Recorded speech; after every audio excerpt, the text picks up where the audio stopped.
This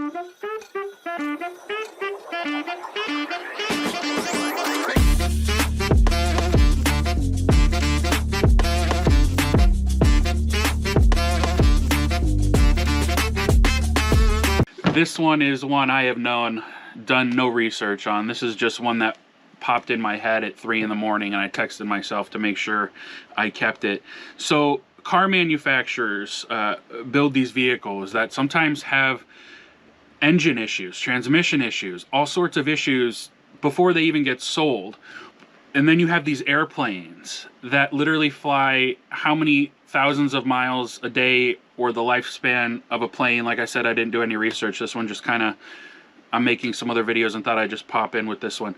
Why don't the people that make planes make cars? Because a plane is up in the air and those things fly for hours.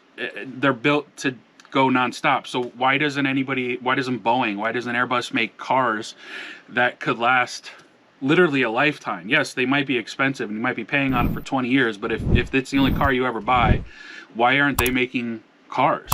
Thank God Kia and Ford and Chevy aren't making planes, or I'm gonna end the video here with that one there, folks.